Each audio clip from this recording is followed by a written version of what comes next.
Hey everybody, it's your girl Victoria, Lady V V12 Victron. We are here with V Sports, and we are here with a presentation of bracket breakdown. Today we have the Division One women's bracket, and I think this year it is important. I usually try to at least fill out a women's bracket. I think this year I especially wanted to make a video and show you to make a women's bracket too, given the circumstances that the women have shown. The NCAA didn't give them an equal weight room. Even their gift packs were significantly different. We know that women's sports are less covered, get less money, and I think just systemically, the more and more we look at this issue, the more and more work we see needs to get done just to let these women know that they are valued and that their hard work is worth it. So just little things like me making this video, I hope affirms these women that their work is valued and that they are athletes too. Even to make a women's bracket might feel harder. It can feel more like an uphill battle to even be a fan of the game on the same level for women's basketball. So I'm here to do a bracket to celebrate these women. Let's start. We have our 64 teams. We are going to start in this Alamo region. The number one overall seed is Stanford, and they've had a great season. They only have 2 losses that were in the middle of the year. Obviously, of course, the coronavirus pandemic has affected all of these teams. They had to cancel games, postpone games. They are averaging 78.4 points per game. They are holding opponents to 52 points per game, so that's a huge difference. And they have 4 players averaging double digits.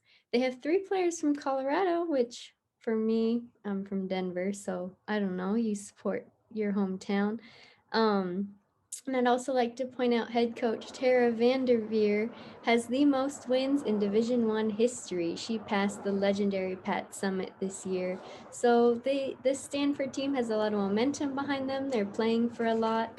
So as we get our bracket going, Stanford, we're going to have them win their opening game. Pretty straightforward. That's over Utah Valley. Now we have Oklahoma State and Wake Forest. It's a pretty close matchup. I'm going to have Wake Forest winning that one. Then we move down to Missouri State, UC Davis, a 5 and a 12 seed. I'm going to say that Missouri State keeps that one. And then we have Arkansas and Wright State. I'm going to say that there's no upsets yet. Still, the number 4 seed Arkansas. We're going to take that one. So moving right along, we have Oregon coming out of the Pac-12 and South Dakota. South Dakota has been playing hard this year. They're listed as the 11 seed. I have South Dakota winning that one. Oregon, I think, they're just kind of a little defeated with those 2 losses.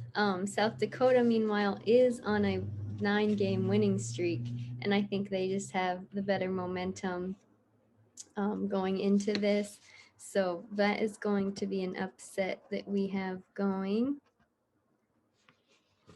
Then we have Northwestern and UCF. This is an interesting matchup because neither one has really been consistent throughout the season, but I am going to say that UCF is going to take this one at the number 10 seed, overtaking the 7 seed. Then we have the number 2 team, Louisville, against Marist. Louisville barely lost the ACC tourney, so they have something to prove. I'm going to say they're taking that one for sure. So then we, go across. We have Stanford playing Wake Forest.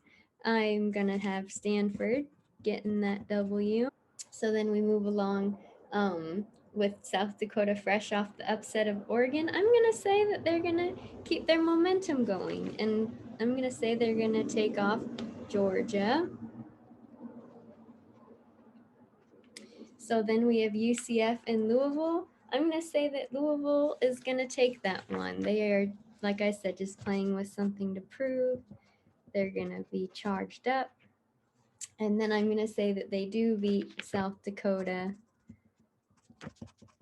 to make it to the Elite Eight. So then let's move down here to the Hemisphere Region. Hemisphere, fun little wordplay. We have South Carolina playing Mercer. And South Carolina, they were the SEC champs. All of their losses were close games. So they're playing really well this year. We're going to give them their opening win. We have Oregon State and Florida State. They're both playing really tough. I'm a Cane, so it's hard for me to root for Florida State. I will pick them if it makes sense, but I do think I am going to go with Oregon State in this one. Then we have Texas and Bradley. Texas has a player who just declared for the WNBA. Her name is Charlie Collier. So that's exciting, but they just haven't played super consistently. They haven't won more than 4 games in a row this season. So I am going to give Bradley that upset. And then UCLA is going to play Wyoming. UCLA is another legacy school that's always had a great women's program. I'm going to give them that. So then I am going to have South Carolina carry into the Sweet 16. And we have Georgia Tech is going to take their ACC momentum with them. And then between South Carolina, I'm going to say Georgia Tech's going to go for the upset there. I think they're just playing hungry, and they're going to do well here in this tournament. So then Bradley and UCLA, I'm going to say Bradley got their little victory run, but UCLA is the stronger team, the more experienced team. UCLA, I'm just going to say, continues their momentum into that round. And then between Georgia Tech and UCLA, I'm going to say that UCLA is just gonna carry it through to the Final Four. They just have really good team chemistry.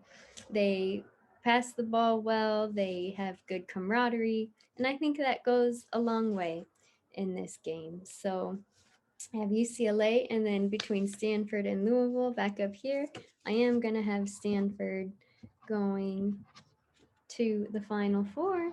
And I think at the end between Stanford and UCLA, they have been great this year. I think they're going to take it to the championship. So we have that half of the bracket filled out. So let's go now over here to the Riverwalk region. Let's see, UConn is playing really well also. Of course, they're led by their amazing freshman Paige Buchers, and they've been dominant all year. They only have 1 loss, and it was by 3 points. They will be traveling to this tournament without their head coach, who tested positive for coronavirus. But I think this team is strong enough that they, already know how to work together. He will return based on how deep they play. But I think UConn's going to do well. So they obviously win their first game. Then we have Michigan and Florida Gulf Coast. If you remember, their men's team a few years ago did really well, and that was fun to watch. But now it's the ladies' turn. Their team is averaging 82.1 points per game, and Kirsten Bell has 24.3 points per game. So they just have a good team. I'm going to say they're going to get that upset over Michigan. We have Tennessee and Middle Tennessee. I'm going to give that to Tennessee. They are the higher seed, and it just makes sense here. Virginia Tech, another ACC team, playing Marquette, who is in the tournament often, but we're going to give it to Virginia Tech here. Then we have number 2 seed Baylor versus Jackson State. Baylor is doing well this year, and I think they earned that number 2 seed, so we'll give it to them. So then we'll go across. Like I was saying, UConn just has, they are a winning team. So we're going to have them moving forward. Iowa actually has the country's leading scorer. Caitlin Clark is averaging 26.7 points per game. So they are going to carry forward. But UConn's going to beat them to make the Elite Eight. So then I am going to say that Florida Gulf Coast keeps their momentum, beating Tennessee. And then Virginia Tech and Baylor, I'm going to say that Baylor is going to win that one. And then I do have Florida Gulf Coast run ending in the Sweet 16. So Baylor advances to the Elite Eight. So then between UConn and Baylor, UConn, I do think they're just going to keep going. I think that, yes, it will be hard without their coach, but I think that as a team, they know how to play and that their own drive and motivation will carry them. So now we have the Mercado region. So we have number 1 seed NC State. They played really well this year. They just don't, to me, they don't have anything that like stands out. But they'll win their first game, I think, over NCAA. If you're a J. Cole fan, there's a line he gives them a shout out. But then we have South Florida versus Washington State. I'm going to give that to South Florida. They have a senior player who's averaging a double-double. Her name is Bethy Manuga, and she is second in the country in rebounds, averaging 13.2 rebounds. So I think South Florida, she's going to help them do pretty okay in this tournament. And then we have Gonzaga and Belmont. I'm going to give Gonzaga that one. No upset there. And then we have Indiana and Virginia Commonwealth. I'm going to have Indiana taking that one. Yeah, Indiana lost early in the Big Ten tournament, so they are playing with a chip on their shoulder. So I think they're coming playing with lots of energy. And then we have Rutgers and BYU. I'm going to give it to Rutgers. Then we have Arizona and Stony Brook. Arizona's men's team did not make the tournament this year, so it's on the women to carry that school tradition of winning. We're going to give them that there. And then Iowa State and Michigan. I'm going to give Iowa State that one. And Michigan State, excuse me. And then we have Texas A&M and Troy. Texas A&M has been playing really well this year. They exited the SEC tournament early, so they have a lot to play for. They have a lot to show that they didn't finish their tournament how they wanted to, so they're going to come into this with a lot of energy. As I was saying about South Florida, they're playing really strong. So I do have a very early upset, having them go to the Sweet 16 over NC State. Between Gonzaga and Indiana, I do have Indiana winning that. Like I said, they just have something to prove. They have something to play for. And then Rutgers and Arizona, I'm going to go with Rutgers.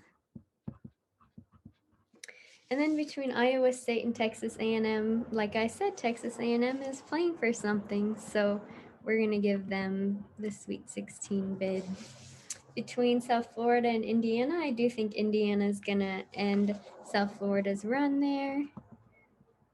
And then we have Rutgers and Texas A&M. I think Texas A&M keeps it going. We're going to say that they run with it. I'm going to say that they do beat Indiana and make it to the Final Four. So our Final Four, we have UConn and Texas A&M. I just think that Texas A&M's momentum is strong, but UConn, they're winning this season. So I'm going to say UConn gets that wins out of this. So, we have Stanford versus UConn. Stanford is the number one overall seed, and we have UConn as the number one seed in their division. But I do think at the end of the day, UConn is going to kind of just take it home. They are a winning program. Of course, Maya Moore is from there.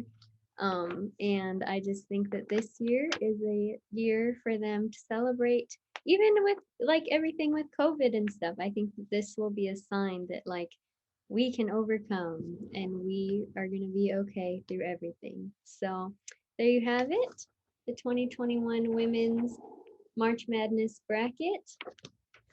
I am so excited that we have basketball back this year, and I hope that you guys are able to tune into a game and just have some fun, have something enjoyable that you can celebrate the good things in life with. So, everybody, follow V Sports, and we're going to keep providing you good content